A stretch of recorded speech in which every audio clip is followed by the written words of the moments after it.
ವಿವಿಧ ಬೇಡಿಕೆಗಳಿಗೆ ಆಗ್ರಹಿಸಿ ಸಾಮಾಜಿಕ ನ್ಯಾಯಕ್ಕಾಗಿ ಬೆಳಗಾವಿ ಚಲೋ ಅಂಬೇಡ್ಕರ್ ಜಾಥಾ 3 ಎಸ್ಡಿಪಿಐ ರಾಜ್ಯ ಕಾರ್ಯದರ್ಶಿ ರಿಯಾಜ್ ಕಡಂಬು. ಜನಧ್ವನಿಯನ್ನು ಶಾಸಕಾಂಗಕ್ಕೆ ತಲುಪಿಸುವ ಬೃಹತ್ ಹೋರಾಟ ಭಾಗವಾಗಿ social democratic party of India SDPI ಪಕ್ಷವು ಚಲೋ ಬೆಳಗಾವಿ ಅಂಬೇಡ್ಕರ್ ಜಾಥಾ 3ರ ಪ್ರತಿಭಟನಾ ಸಭೆಯು ರಾಮದುರ್ಗ ಪಟ್ಟಣದ ಕಾರ್ ಸ್ಟ್ಯಾಂಡ್ ಹತ್ತಿರ ನಡೆಯಿತು. ಸಭೆಯಲ್ಲಿ ಮುಖ್ಯ ಅತಿಥಿಗಳಾಗಿ ಆಗಮಿಸಿ ಮಾತನಾಡಿದ ಎಸ್ಡಿಪಿಐ ರಾಜ್ಯ ಕಾರ್ಯದರ್ಶಿ ರಿಯಾಜ್ ಕಡಂಬು, ಜನರ ಸಂವಿಧಾನಾತ್ಮಕ ಅಸ್ತಿತ್ವ ಮತ್ತು ಭದ್ರತೆಗೆ ಧಕ್ಕೆ ತರಬಲ್ಲ ಸರ್ಕಾರ ರಾಜ್ಯದಲ್ಲಿ ಜಾರಿಗೆ ತರುವುದಿಲ್ಲವೆಂದು ವಿಧಾನಸಭೆಯಲ್ಲಿ ನಿರ್ಣಯ ಕೈಗೊಳ್ಳಬೇಕು. ಮುಂದುವರೆದ ಮಾತನಾಡಿದ ರೈತ ವಿರೋಧಿ ಜಾನುವಾರು ಪ್ರತಿಬಂಧಕ ಕಾಯ್ದೆಯು ರೈತರ ಜೀವನೋಪಾಯಕ್ಕೆ ದೊಡ್ಡ ಹೊಡೆತ ನೀಡಿದೆ. ರಾಜ್ಯ ಸರ್ಕಾರ ರೈತನಿಗೆ ತನ್ನ ಜಾನುವಾರು ಮಾರಾಟ ಮಾಡುವ ಹಕ್ಕನ್ನು ಪುನಃ ಸ್ಥಾಪಿಸಬೇಕೆಂದು ಹೇಳಿದರು. ಎಸ್ಡಿಪಿಐ ರಾಜ್ಯ ಕಾರ್ಯದರ್ಶಿ ಅಂಗಡಿ ಚಂದ್ರು ಮಾತನಾಡಿ, ರಾಜ್ಯದಲ್ಲಿ ಒಳ ಮೀಸಲಾತಿ ಜಾರಿಗೊಂಡಿದ್ದರೂ ಒಳ ಮೀಸಲಾತಿ ಕುರಿತ ಗೊಂದಲ, ಅಸಮಾನತೆ ಮತ್ತು ತಾರತಮ್ಯದ ಕೂಗು ನಿವಾರಣೆಯಾಗಿಲ್ಲ. ಒಳ ಮೀಸಲಾತಿಗೆ ಸಂಬಂಧಪಟ್ಟ ಎಲ್ಲಾ ಜಾತಿ ವರ್ಗಗಳನ್ನ ಸಭೆ ಕರೆದು ಈಗಿರುವ ಗೊಂದಲಗಳನ್ನ ಸೌಹಾರ್ದಯುತವಾಗಿ ಬಗೆಹರಿಸಲು ಕ್ರಮ ಕೈಗೊಳ್ಳಬೇಕು ಮತ್ತು ಹಿಂದಿನ ಬಿಜೆಪಿ ಸರ್ಕಾರ ಮುಸ್ಲಿಮರ 2B ಮೀಸಲಾತಿ ಕಿತ್ತುಕೊಂಡು ಮುಸ್ಲಿಮರಿಗೆ ಮೋಸ ಮಾಡಿದೆ. ಕಾಂಗ್ರೆಸ್ ಸರ್ಕಾರವೂ ಕೂಡ ಕೇವಲ ಆಶ್ವಾಸನೆ ನೀಡುತ್ತಾ ಕಾಲ ಕಳೆಯುತ್ತಿದೆ. ಸರ್ಕಾರ ತ್ವರಿತವಾಗಿ 2B ಮೀಸಲಾತಿಯನ್ನ ಮರುಸ್ಥಾಪಿಸಿ 8% ಏರಿಸಬೇಕೆಂದು ಹೇಳಿದರು. ಈ ಸಂದರ್ಭದಲ್ಲಿ ಜಿಲ್ಲಾ ಪ್ರಧಾನ ಕಾರ್ಯದರ್ಶಿ ಅಬೂಬಕರ್ ಖಾದ್ರಿ, ಮುಜಾಫರ್ ಭಗವಾನ್, ಜಿಲ್ಲಾ ಸಮಿತಿ ಸದಸ್ಯ ಇಮ್ರಾನ್ ಅತ್ತಾರ್, ಸಾದಿಕ್ ದಿಲಾವರ್, ರಾಮದುರ್ಗ ಎಸ್ಡಿಪಿಐ ಅಧ್ಯಕ್ಷ ಜಾಕೀರ್ ಕೌಜಲಗಿ, ಮುದಾಸಿರ್ ಬೈರಕದಾರ್ ಸೇರಿದಂತೆ ಪಕ್ಷದ ಪದಾಧಿಕಾರಿಗಳು, ಕಾರ್ಯಕರ್ತರು ಉಪಸ್ಥಿತರಿದ್ದರು. MD Sohil Bairakadar, JK news Kannada, Ramadurga. ಕಳೆದ 70 ವರ್ಷಗಳಲ್ಲಿ ಮುಸಲ್ಮಾನರನ್ನ ಮಂಕು ಮರಳು ಮಾಡಿಕೊಂಡು, ಸುಳ್ಳು ಭರವಸೆಗಳನ್ನು ನೀಡಿಕೊಂಡು, ವಂಚನೆ ಮಾಡಿಕೊಂಡು ತನ್ನ ಪಾರಂಪರಿಕ ಇತಿಹಾಸ ಇರುವಂತ ಕಾಂಗ್ರೆಸ್ ಪಕ್ಷ 2B ಮೀಸಲಾತಿಯನ್ನ ಕಾಂಗ್ರೆಸ್ ಅಧಿಕಾರಕ್ಕೆ ಬಂದು 24 ಗಂಟೆಗಳಲ್ಲಿ ನಾವು ಮಾಡ್ತೇವೆ ಅಂತ ಹೇಳಿತ್ತು, ಮರುಸ್ಥಾಪನೆ ಮಾಡ್ತೇವೆ ಅಂತ ಹೇಳಿ. ಈವರೆಗೆ ಸಿದ್ದರಾಮಯ್ಯರವರ ಸರ್ಕಾರ ಆ ಮಾತನ್ನ ಉಳಿಸಲಿಲ್ಲ. ಮಾತ್ರವಲ್ಲ, ಮುಸಲ್ಮಾನರ ಈ ಕುರಿತ ಚರ್ಚೆಯನ್ನ ಗಣನೆಗೆ ತೆಗೆದುಕೊಳ್ತಾ ಇಲ್ಲ ಅನ್ನೋದನ್ನ ಈ ರಾಜ್ಯದಲ್ಲಿ 93%ಕ್ಕಿಂತಲೂ ಹೆಚ್ಚು ವೋಟ್ ಅನ್ನ ಕಾಂಗ್ರೆಸ್ಗೆ ನೀಡಿ ಕಾಂಗ್ರೆಸ್ ಅನ್ನ ಅಧಿಕಾರಕ್ಕೆ ತಂದಿರತಕ್ಕಂತ ಮುಸಲ್ಮಾನರು ಅರ್ಥ ಮಾಡಿಕೊಳ್ಬೇಕು. ಈಗ ನಾವು ಬೇಡಿಕೆ ಇರುವಂತಹದ್ದು 2B ಮೀಸಲಾತಿಯನ್ನ ಮರುಸ್ಥಾಪಿಸಿ 8% ಏರಿಸಬೇಕು. ಅದೇ ರೀತಿಯಲ್ಲಿ ಇನ್ನೊಂದು ಭಯಾನಕವಾದಂತ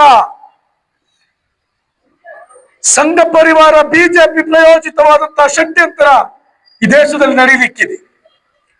ಈಗಾಗಲೇ ಕೆಲವು ರಾಜ್ಯದಲ್ಲಿ ಅದನ್ನು ಕಾರ್ಯಗತಗೊಳಿಸಲಾಗಿದೆ, ಬಿಹಾರದಂತಹ ರಾಜ್ಯಗಳಲ್ಲಿ. ಕರ್ನಾಟಕದಲ್ಲಿಯೂ ಕೂಡ ಮುಂದಿನ ದಿನಗಳಲ್ಲಿ SIR ತರ್ತಾ ಇದ್ದೇವೆ ಅಂತೇಳಿ ಈಗಾಗಲೇ ಚುನಾವಣಾ ಆಯೋಗ ಹೇಳಿದೆ.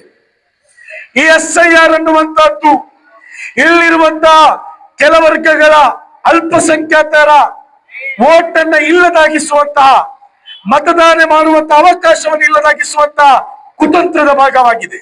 ಒಂದೇ ಕಾರಣದಿಂದ ನಾವುಗಳು ಭಯಮುಕ್ತವಾದಂತಹ ಸ್ವಾತಂತ್ರ್ಯಕ್ಕಾಗಿ, ಹಸಿವು ಮುಕ್ತವಾದಂತಹ ಸ್ವಾತಂತ್ರ್ಯಕ್ಕಾಗಿ SDPI ಇಡೀ ದೇಶಾದ್ಯಂತ ಹೋರಾಟದ ರೂಪವಾಗಿ ಒಂದು ಪಕ್ಷ ಆಗಿ ಹೊರಹೊಮ್ಮಿದೆ. ಬಂಧುಗಳೇ,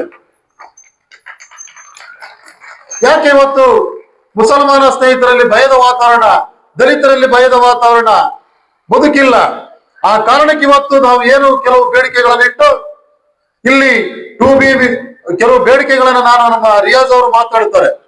ಯಾವ ಬೇಡಿಕೆಗಳನ್ನ ನಾನು ಇಲ್ಲಿ ಪ್ರಾರಂಭದಲ್ಲಿ ಹೇಳಿದ್ದೇನೋ ಅಂತ ಹೇಳಿ, ಹಾಗಾಗಿ ಬಂಧುಗಳೇ ಅವುಗಳನ್ನ ಮಾತಾಡ್ತಾರೆ.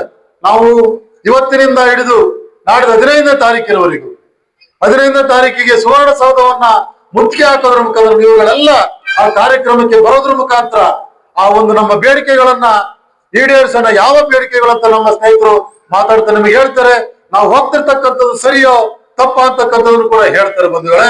ಹಾಗಾಗಿ ಇವತ್ತು ಬಂದಿರತಕ್ಕಂಥ ಆಳುವ ಸರ್ಕಾರ, ಕೇಂದ್ರದ ಬಿಜೆಪಿ ಇರಬಹುದು, ರಾಜ್ಯದ ಕಾಂಗ್ರೆಸ್ ಇರಬಹುದು, ನಮ್ಮ ರಕ್ಷಣೆಗೆ ಬರ್ತಾ ಇಲ್ಲ. ಕೇವಲ ತೆವಲಿಗೋಸ್ಕರ, ಅವರ ಅಧಿಕಾರ ದಾಹಕ್ಕೋಸ್ಕರ, ಅವರ ದೊಡ್ಡ ದೊಡ್ಡ ಕಾರ್ಪೊರೇಟರ್ ಬೆಳೆಸೋದಕ್ಕೋಸ್ಕರ ಮಾತ್ರ ಅವರ ಕಾನೂನುಗಳು ಆಗ್ತಾ ಇದ್ದೇವೆ. ಅದನ್ನು ವಿರೋಧ ಮಾಡಿ ನಾವು ಒಂದು ಜಾಥವನ್ನು ಹಾಕಿದೀವಿ. ಈ ಜಾಥಕ್ಕೆ ನೀವೆಲ್ಲರೂ ಕೂಡ ಬರಬೇಕು. ಮುಂದಿನ ದಿನಗಳಲ್ಲಿ ತಾಲೂಕು ಪಂಚಾಯತಿ, ಜಿಲ್ಲಾ ಪಂಚಾಯತಿ, ಗ್ರಾಮ ಪಂಚಾಯತಿಯಿಂದ ಹಿಡಿದು ನಮ್ಮ ಸೋಷಿಯಲ್ ಡೆಮೊಕ್ರಾಟ್ ಪಾರ್ಟಿ ಆಫ್ ಇಂಡಿಯಾವನ್ನ ನೀವೇ ಗೆದ್ದು, ನೀವೇ ಮಹಿಳೆಯರಿಗೆ ಬಂದ್ರೆ ಮಹಿಳೆಯರು, ಪುರುಷರಿಗೆ ಬಂದ್ರೆ ಪುರುಷರು, ನೀವೇ ಆ ಜಾಗದಲ್ಲಿ ನಿಂತು ನೀವೇ ಜನರಿಗೆ ನ್ಯಾಯ ಕೊಡುವಂತ ಸ್ಥಾನಕ್ಕೆ ಸೋಷಿಯಲ್ ಡೆಮೊಕ್ರಾಟಿಕ್ ಪಾರ್ಟಿ ಆಫ್ ಇಂಡಿಯಾಕ್ಕೆ ನೀವು ಬರ್ಬೇಕು ಅಂತಕ್ಕಂಥ ಮಾತನ್ನ ಹೇಳ್ತಾ, ಅಂಬೇಡ್ಕರ್ ಅವರು ಕೊಟ್ಟಂತ ಸಂವಿಧಾನದ ಅಡಿಯಲ್ಲಿ ನಮಗೆಲ್ಲ ಅಪಾಯ ಕಾದಿದೆ. ಆ ನಿಟ್ಟಿನಲ್ಲಿ ನಾವೆಲ್ಲ ಒಂದಾಗಬೇಕಾಗಿದೆ. ಇವತ್ತಲ್ಲಿ ಚಳಿಗಾಲದ ಅಧಿವೇಶನ ಮಾಡ್ತಿರ್ತಕ್ಕಂಥ ಸರ್ಕಾರಕ್ಕೆ, ಸಿದ್ದರಾಮಯ್ಯ ಸರ್ಕಾರಕ್ಕೆ ಚಳಿ ಬಿಡಿಸುವಂತ ಕೆಲಸಕ್ಕೆ ನಾವೆಲ್ಲ ಇವತ್ತು ಒಟ್ಟಾಗಿ, ನಾವೆಲ್ಲ ಸ್ನೇಹಿತರು ಇವತ್ತು ಹಗಲು ರಾತ್ರಿ ಪ್ರಚಾರವನ್ನ ಕೈಗೊಂಡಿದೀವಿ. ಆ ಕಾರ್ಯಕ್ರಮದಲ್ಲಿ ಇವೆಲ್ಲಗಳು ಬಂದು ನಾವೆಲ್ಲ ಒಂದು ಹೊಸ ಸಮಾಜವನ್ನ ಕಟ್ಟಕ್ಕೆ ಒಂದು ಖರೀದಿಸುವ ಪ್ಲಾನ್ ಇದ್ದೀರಾ? ಹಾಗಾದ್ರೆ ಕೇತಕಿ ಡೆವಲಪರ್ಸ್ ನಲ್ಲಿ ಮೂಲಭೂತ ಸೌಕರ್ಯಗಳುಳ್ಳ CC road, footpath, garden, under drainage, water supply, ಉತ್ತಮ ಪರಿಸರವುಳ್ಳ ಫ್ಲಾಟ್ಸ್ ಲೇಔಟ್ ಲಭ್ಯ. ಬೀದರ್, ಹುಮ್ನಾಬಾದ್ ಸೇರಿದಂತೆ ಹಲವು ಭಾಗಗಳಲ್ಲಿ ಸುಂದರ ಲೇಔಟ್ಗಳಿದ್ದು ಅತ್ಯುತ್ತಮ ಬೆಲೆ, ಇಎಂಐ ಸ್ಕೀಮ್ಸ್ ಅನ್ನು ಲಭ್ಯ.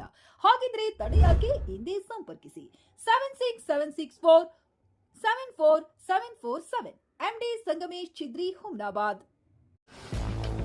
ಗ್ರಾಹಕರ ಸ್ಯಾಟಿಸ್ಫ್ಯಾಕ್ಷನ್ ನಲ್ಲಿ ನಂಬರ್ 1 ತೃಪ್ತಿಕರ ದೈಹಿಕವಾದ ಹುಮ್ನಾಬಾದ್ನ ಎಸ್ವಿ ಟಿವಿಎಸ್ ಶೋರೂಮ್ ನಿಮಗಾಗಿ ತರುತ್ತಿದೆ ಹೊಸ ಮಾಡೆಲ್ಗಳ ಹೊಸ ಬೈಕ್ಗಳು. ಇಲ್ಲಿ ಟಿವಿಎಸ್ ನ ಸ್ಪೇರ್ ಪಾರ್ಟ್ಸ್ ಹಾಗೂ ಸರ್ವಿಸ್ ಕೂಡ ಲಭ್ಯ. ಹಾಗಿದ್ರೆ ತಡೆಯಾಕೆ? ಹಿಂದೆ ಭೇಟಿ ನೀಡಿ. ನಾಗಲಕ್ಷ್ಮಿ ದಾಬಾ ಹತ್ತಿರ, ಗುಲ್ಬರ್ಗಾ ರೋಡ್, ಹುಮ್ನಾಬಾದ್. ಹೆಚ್ಚಿನ ಮಾಹಿತಿಗಾಗಿ ಸಂಪರ್ಕಿಸಿ 8494951009.